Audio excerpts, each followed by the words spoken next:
Welcome back. This is Christopher with 4gates.com, and we're going to talk today about how to choose and use and care for your mala, which is kind of a rosary or prayer beads. So Namaste, wish you well, and thank you for joining me.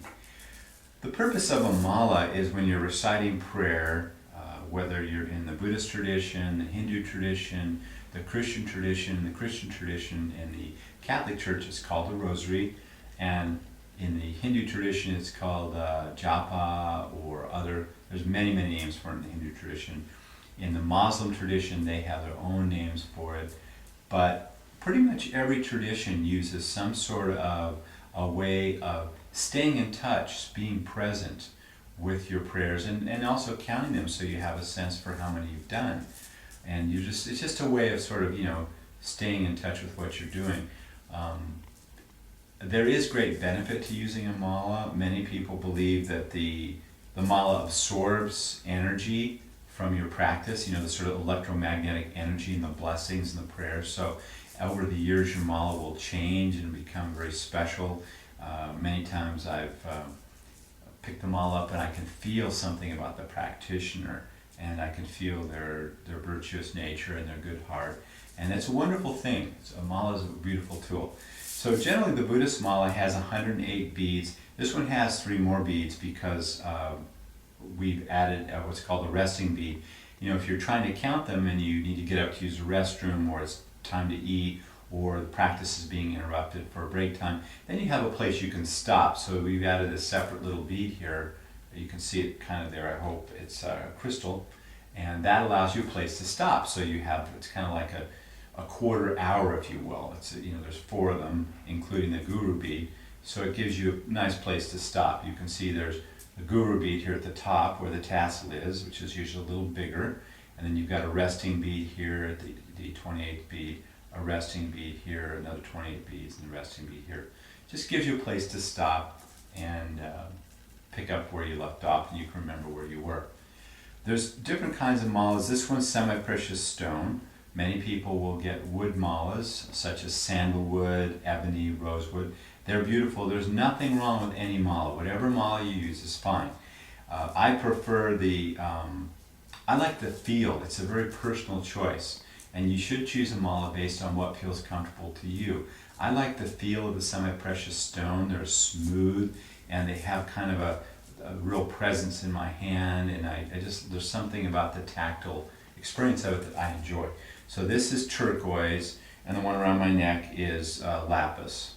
And there are different meanings to different malas in terms of what the beads are used for, but we won't talk about that today. I think just getting to know it and use it is more important. What the mala is strung with can be very important too. We at 4gates.com we tend to string our malas with kind of a beading wire, because then they don't break as easy, and that is a problem with the semi-precious stones. So you might want to make sure yours is strung with something that's strong. When you use a mala, generally you start at the top, right next to the guru bead, and after a recitation of every prayer mantra, you move 1 bead, as you probably know. Some people wonder if it should be used in the right hand or the left. Generally they use it in most traditions in the right hand.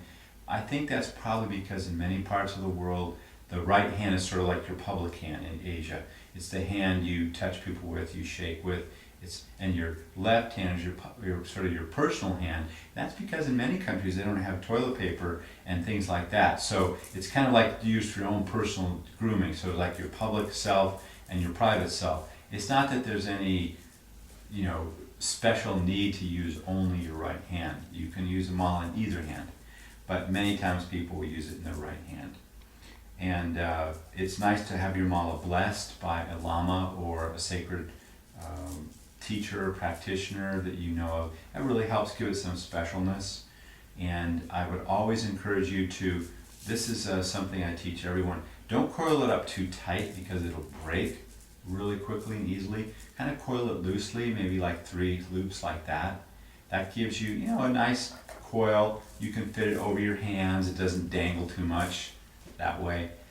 But if you coil it too tight, or you cram it in your pocket, or you cram it in your jacket, or even one that's not wire like this one, it will eventually break. So if you treat it gently and with kindness, it will last far longer.